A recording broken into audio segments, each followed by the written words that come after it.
Mesdames et messieurs, bonsoir et bienvenue dans cette édition d'information. La situation de l'épidémie de la fièvre Ebola inquiète les lignes aériennes dans la sous-région. En Guinée, le chef de l'État a décidé de rencontrer les représentants de ces compagnies. Professeur Alpha Condé leur a fait le point sur la maladie et les efforts du gouvernement et des partenaires pour l'éradiquer. Sanassi Keita. Responsables des compagnies aériennes, du corps diplomatique et institutions internationales ont répondu massivement à cette invitation du président de la République. Objectif, faire le point général sur la situation de la fièvre hémorragique à virus Ebola en Guinée. Il y a une psychose extraordinaire qui se développe, qui n'a rien à voir avec la réalité. Nous avons donc dit de voir avec les compagnies si les mesures prises à l'aéroport jusqu'à présent sont totalement satisfaisantes ou pas, et de voir avec eux qu'est-ce qu'on doit faire pour davantage renforcer ces mesures. Parce que depuis que la crise a commencé en Guinée, la phase la plus aiguë est passée, on n'a pas eu beaucoup de sanctions, et c'est maintenant. Donc il faut qu'il y ait une réalité concrète sur la situation en Guinée et surtout sur les vols. Parce que jusqu'à présent, personne n'est parti de Conakry sur un vol malade. Mais il y a des pays qui s'inquiètent, comme le Japon ou l'Allemagne, qui demandent de rappeler leurs citoyens. Donc, nous avons souhaité faire le point pour savoir exactement est-ce qu'aujourd'hui, quelqu'un peut prendre l'avion, quelqu'un a risqué de prendre l'avion. À l'aéroport international Conakry-Bessia, toutes les dispositions sanitaires sont prises pour lutter contre la propagation de la maladie. Depuis la reconnaissance de la fièvre hémorragique à virus Ebola en Guinée, les dispositions ci-dessous ont été immédiatement mises en œuvre à l'aéroport. Premièrement, installation du dispositif de lavage des mains avec de l'eau chlorée à l'entrée de la zone de départ. Disponibilité d'un espace de contrôle sanitaire dans le hall d'entrée. Mise en place d'une caméra thermique et de thermoflash. Disponibilité de formulaires de déclaration de santé. Obligation à tout passager de remplir le formulaire de déclaration de santé et de se soumettre à un contrôle de température effectué par le personnel médical affecté à l'aéroport. Enregistrement des passagers sur présentation du formulaire renseigné, signé et cacheté. Annulation d'embarquement de tout passager dont la température égale ou supérieure à 38 degrés. Collecte par les agents d'enregistrement des formulaires renseignés, signés et cachetés pour la société de gestion de l'aéroport chargée de l'archivage et des statistiques. Enfin, mise en place de 2 zones d'isolement sécurisées pour la gestion des cas suspects. Le représentant de l'association des compagnies aériennes desservant la Guinée est satisfait de ces mesures sanitaires au niveau de l'aéroport. Je pense que donc, sur les mesures en aéroport, donc ce double contrôle plus le contrôle en embarquement, et la prise de température aussi de tous les personnels travaillant à l'aéroport pour s'assurer, une fois de plus, pour démontrer que toutes les mesures sont prises à l'aéroport et le blocage de tous les accompagnants qui peuvent pénétrer à l'aéroport. Une fois de plus, il s'agit là de donner des signes de réassurance. Au niveau des frontières terrestres entre la Guinée, le Libéria et la Sierra Leone, plusieurs mesures sanitaires sont également prises. Suite à la déclaration d'urgence sanitaire, on a mis le dispositif pour installer les centres de transit dans les préfectures frontalières et ceux qui sont déjà touchés par la maladie, où les malades peuvent être isolés, prélevés si c'est correct, et si confirmé, transportés au centre de traitement, qui sont déjà installés et qui fonctionnent très bien. Dans cette démarche, le système des Nations Unies témoigne de son soutien à la Guinée dans le but de maîtriser la maladie. En ce qui concerne le système des Nations Unies en général, nous considérons que la situation en Guinée par rapport à l'épidémie d'Ebola est maîtrisable progressivement et nous sommes disposés à continuer à faire le plaidoyer pour la mobilisation des ressources nécessaires pour la mise à disposition et le renforcement du dispositif qui est déjà mis en place. En conclusion, le président de la République précise. Je compte sur nos frères sénégalais et ivoiriens pour donner la bonne information à leur gouvernement. Nous comptons sur les Nations Unies et sur les partenaires bilatéraux pour nous venir en aide le plus tôt possible, pour renforcer nos capacités, afin que tous les centres qui vont être installés par Médecins Sans Frontières dans les préfectures puissent être équipés.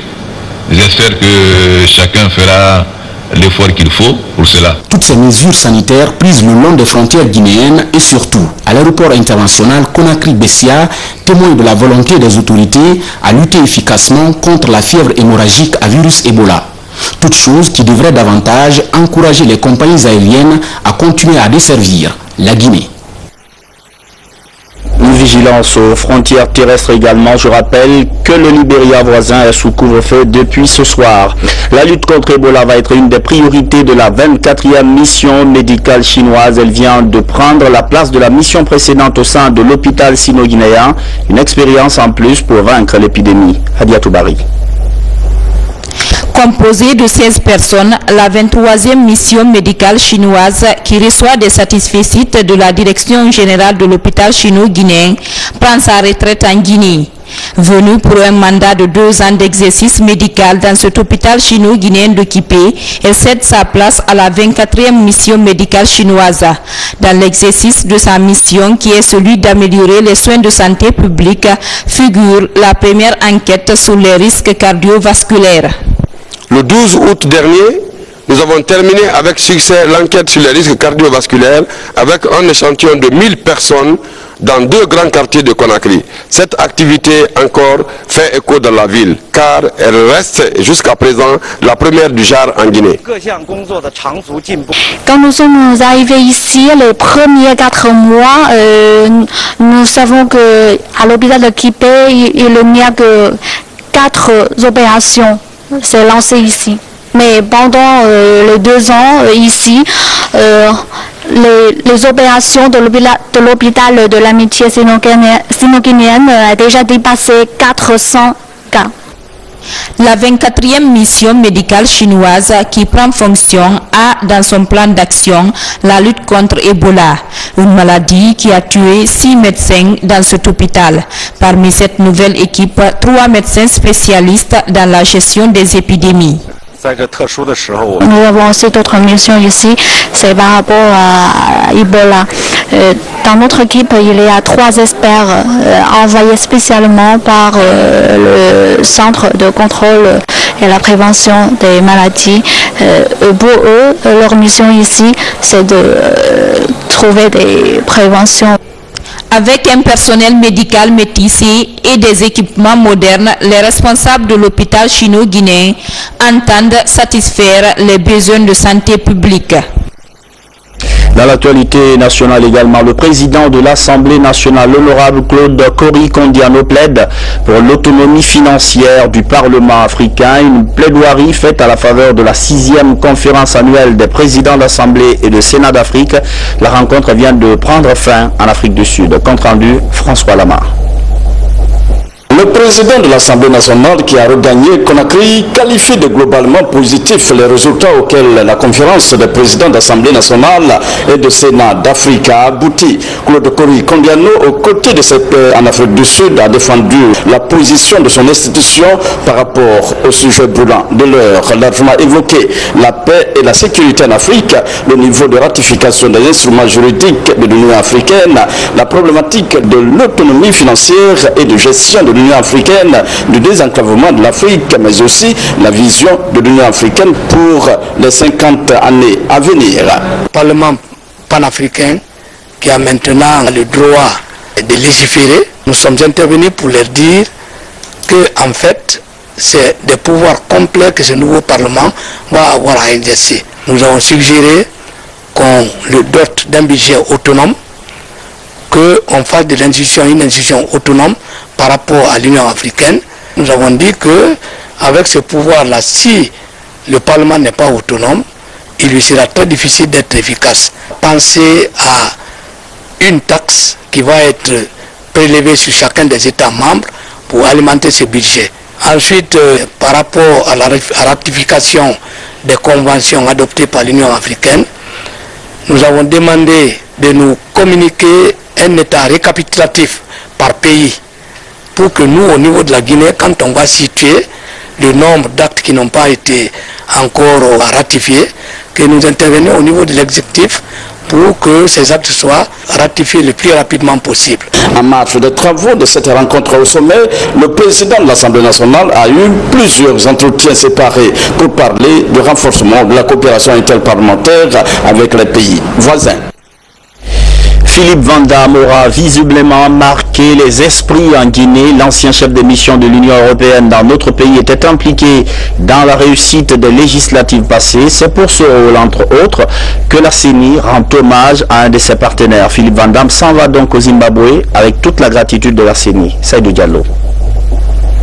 Le délégué de l'Union européenne, Philippe Van Damme, quitte Conakry après un séjour de 4 ans pour le Zimbabwe. Mercredi, il a été reçu par les commissaires de la CENI qui ont tenu à lui rendre hommage, notamment pour son implication dans le renforcement des relations entre l'Union européenne et l'institution électorale guinéenne. Une coopération, l'on se rappelle, qui avait permis à la CENI d'obtenir un financement de 5 millions d'euros pour l'achat des enveloppes sécurisées et la confection des bulletins de vote lors de législatives.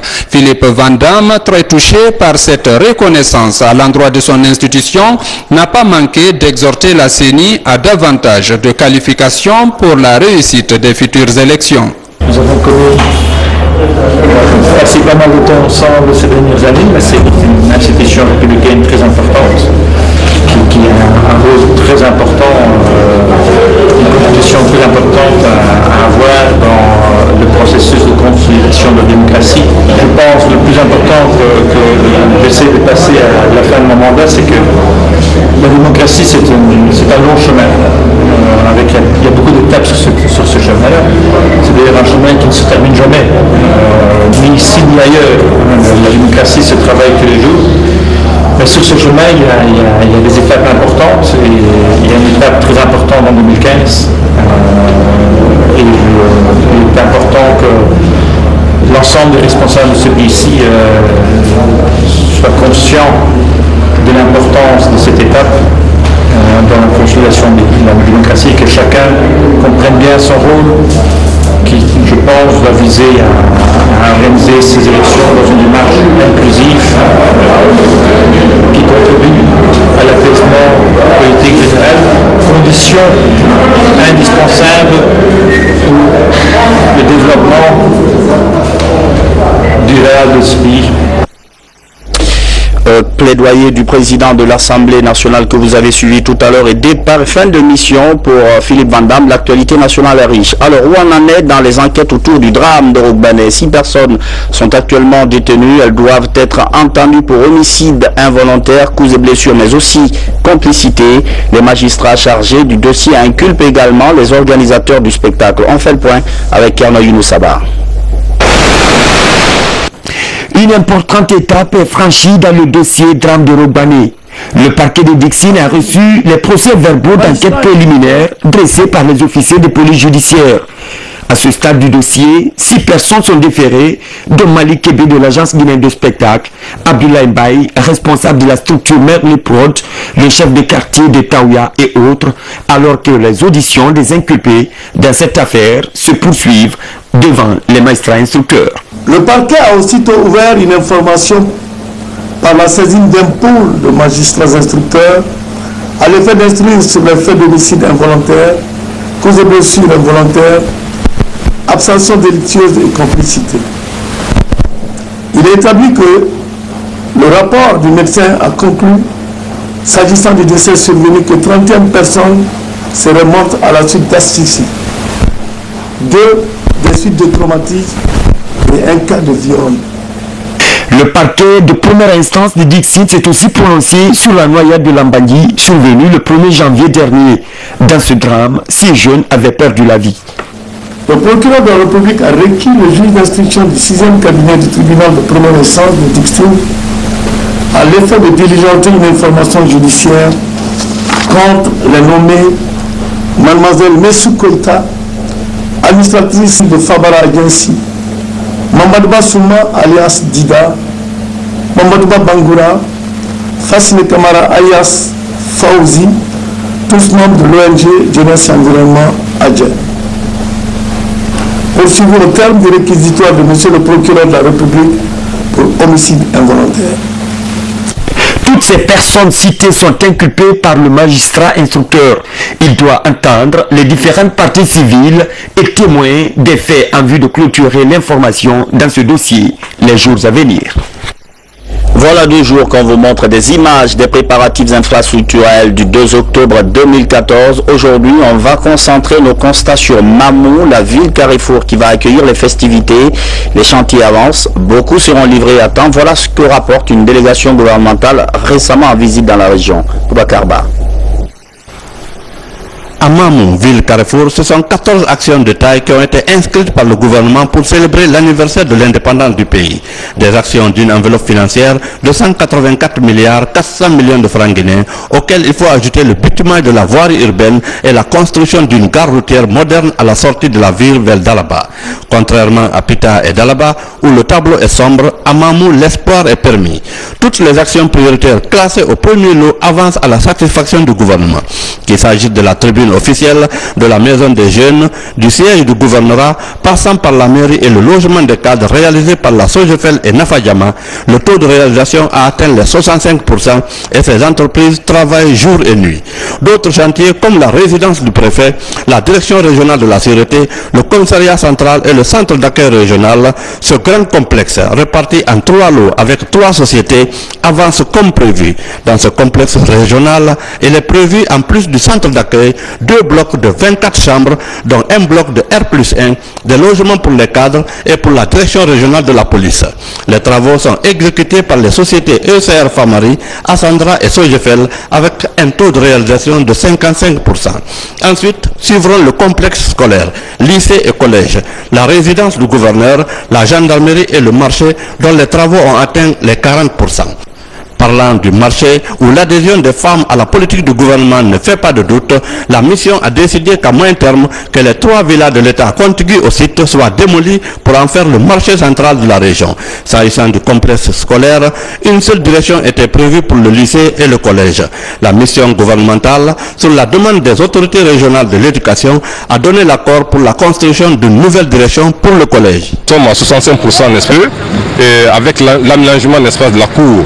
Et on a un château d'eau à faire, un terrain de basket et un château d'eau avec un forage. Au regard du niveau d'avancement des travaux prioritaires à Mamou, on peut se frotter les mains car certains ont promis de remettre les clés le 20 septembre prochain. On voit qu'à Mamou, il y a 3 grands groupes d'action. Un premier groupe qui, on l'espère, sera bouclé au plus tard entre le 25 et le 27 septembre. Et aussi les infrastructures routières, bien sûr. Et avec la pluie, je pense que les travaux n'ont pas encore débuté, mais pour l'essentiel, ça va être lancé et débuté et qu'on ait au moins quelques couches de bitume d'ici le 2 octobre. Il y a quand même des entreprises locales qui ne sont pas à la hauteur. Au siège de l'Almami de Timbo, la mission gouvernementale a conféré avec les chefs religieux de la région. Mohamed Diaré a traduit les salutations du président de la République et sa détermination à œuvrer pour la paix et la solidarité dans la région. En réponse, Elhadj Thierno Mamadou Bari, au nom des sages de Mamou, a remercié le président Alpha Condé pour les efforts louables consentis en faveur de cette région. Des prières et des bénédictions ont été dites pour la prospérité des Guinéens. Dans l'actualité encore, ce document présenté par le ministre Damanta Albert Camara, un document qui rapporte les lois et règlements protégeant les droits des travailleurs. Il est question également de mettre de l'ordre dans le secteur public. Une commission mixte va étudier les textes pendant 48 heures et présenter le document aux autorités compétentes. Aziz Baldé, Bernard Tonguino.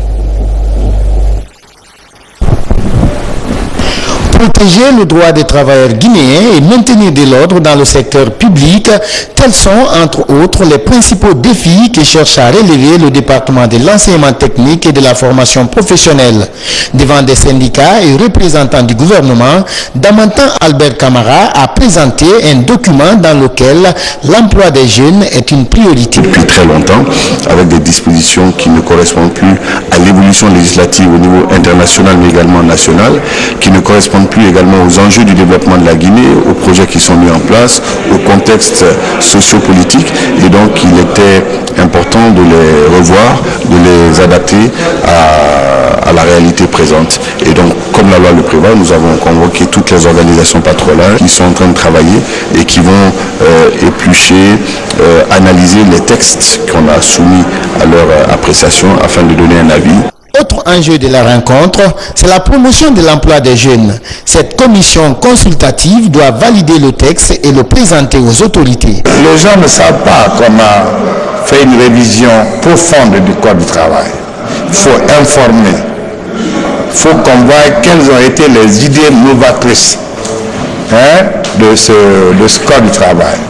Et surtout, ce qui est important dedans, c'est la protection de l'emploi en Guinée. Quelques mois seulement après l'assainissement du fichier de la fonction publique initié par le gouvernement, l'élaboration de ces documents permettra la recherche d'un avenir meilleur pour les travailleurs guinéens. Un autre document, celui-ci est lié à la Convention sur la biodiversité. La Guinée prépare l'intégration de ses obligations en matière de planification des stratégies 2015-2020. Le dit document est en cours de rédaction. Un groupe d'experts nationaux y travaille. Nabi Kamara. Ces experts nationaux en matière d'environnement et de développement sont réunis pour renforcer leurs connaissances sur la biodiversité, les services écosystémiques et l'adaptation au changement climatique. Une initiative du ministère de l'Environnement, des Eaux et Forêts en collaboration avec le PNUD dans le cadre de l'intégration des obligations de notre pays au terme de la Convention des Nations Unies sur la biodiversité et la planification des stratégies 2015-2020. La forêt de Konoukan a une valeur très importante, tant au niveau monétaire qu'au niveau socio-culturel. Le secrétaire général du ministère de l'Environnement, des Eaux et Forêts mesure la portée d'une telle concertation entre scientifiques et chercheurs pour un pays dans son programme de développement. Le président de la République et le gouvernement savent compter sur vous et espèrent que vous tirerez grand profit de cette session de renforcement des connaissances et que vous contribuerez efficacement à la qualification des rapports qui vous sont soumis pour en faire des vrais outils de développement durable de la Guinée. La fin des travaux de cette rencontre des experts en biodiversité et changement climatique est prévue pour le vendredi prochain, ici à Conakry.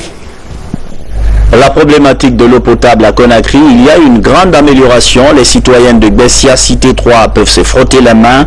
La ministre de l'Action sociale vient de réaliser un forage pour les populations. La cérémonie de remise avec Mohamed de Camara. Ce forage vient résoudre en partie le manque d'eau potable dans cette partie du quartier Bessia Cité 3. L'initiative est de l'Association des groupements pour le développement de la Guinée qui a sollicité auprès de la ministre de l'Action sociale la réalisation de ce point d'eau. Ce moment historique et solennel que nous partageons dans le cadre de la remise officielle du forage promis et réalisé au profit de la population de Bessia par son Excellence Madame Sanaba Kaba, ministre des Affaires sociales. Cela traduit son engagement indéfectible d'accompagner les nobles idées du chef de l'État, son Excellence le professeur Alpha Condé, dans le cadre des réformes engagées. En inaugurant ce forage devant les fidèles musulmans de Bessia Cité 3, la ministre de l'Action sociale a promis au nom du gouvernement d'œuvrer à l'amélioration des conditions de vie des populations à la base. L'amélioration des conditions de vie des Guinéens est une priorité du président de la République. Et à ma qualité de ministre de l'Action sociale, j'ai la lourde charge de rendre les Guinéens heureux, d'alléger leurs charges de vie et d'améliorer leurs conditions de vie. La population de Bessia Cité 3 et l'association des groupements pour le développement de la Guinée, très satisfaite du geste, ont décerné un satisfecit à Sanaba Kaba pour service rendu. Politique, les délégués du RPG Arc-en-Ciel poursuivent leur tournée de validation des comités de base du parti. Le week-end dernier, les représentants du bureau politique national étaient au quartier Bantounkan 2 dans la commune de Ratoma. Ils y ont validé 2 comités de base. Commentaire, Bernard Tonguino. Cette cérémonie de validation des structures de base du parti mobilise militants et sympathisants du parti au pouvoir. Ici au quartier Bantounka 2 nouveaux comités de base ont été installés. Composés de 75 membres chacun, ils sont chargés de grossir les rangs du parti afin de remporter les futures échéances électorales. Après leur validation par les délégués du bureau politique national, les nouveaux élus s'engagent à mouiller le maillot pour ouvrir le parti aux nouvelles adhésions.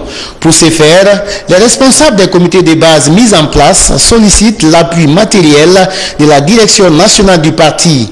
Avec cette série de validations des comités de base, le RPG Arc-en-Ciel renforce davantage son implantation et son organisation à travers les quartiers de Conakry. Direction la ville de la Bélabig, Banque islamique de Guinée vient d'y créer une antenne régionale. L'institution bancaire veut réduire le calvaire de sa clientèle en se rapprochant d'elle. C'est un public reportage signé Sekou Souma. Sise au quartier Boussaré, l'inauguration de cette nouvelle agence de la première banque privée de Guinée va permettre de répondre aux besoins de la population en matière de transactions de fonds et autres ouvertures de comptes. C'est dans le souci d'être au plus près de la dynamique activité économique de la région que nous sollicitons le concours et la collaboration fructueuse des autorités administratives et religieuses afin d'être en harmonie avec la nouvelle politique de changement prônée par la Troisième République. Nous engageons à doubler les efforts pour satisfaire du mieux que possible les attentes de notre future clientèle, et cela dans un esprit de saine émulation avec nos confrères déjà présents sur le terrain. Construite sur une superficie de 12 000 m², cette bâtisse est composée d'une salle de réception, d'une salle de tri, 3 guichets dont un principal, un bureau du chef d'agence, avec un personnel jeune qualifié, tous recrutés sur place, ainsi avec des gammes de produits adaptés aux réalités du pays, toute chose qui réjouit les populations et autorités locales. C'est toujours avec un plaisir renouvelé pour nous tous ici de participer à l'ouverture d'une agence bancaire dans notre ville. L'AB est aujourd'hui un centre de développement économique et commercial important. C'est pourquoi la Banque islamique est venue s'installer pour pouvoir soutenir le financement des activités des commerçants et tous les acteurs économiques de l'AB dans un strict respect de la charia islamique. Il n'y aura pas que des musulmans qui vont mettre leur argent ou qui vont solliciter les services de cette banque, mais les avantages qu'il y a dans cette banque appellera tout le monde à s'adresser à cette banque. La mise à disposition de cette nouvelle agence de la Banque islamique de Guinée permettra sans nul doute de créer des emplois directs et indirects, mais aussi de sécuriser et de prospérer le fonds des opérateurs économiques de la cité de Karamoko Alpha Molabé. Des prières et bénédictions ont été dites pour le progrès et le bonheur de cette institution bancaire islamique. C'est la fin de cette édition d'information. Demain, vous serez servi par Yamoussa Sidibé à 20h30 dans le Grand Journal. Bonsoir.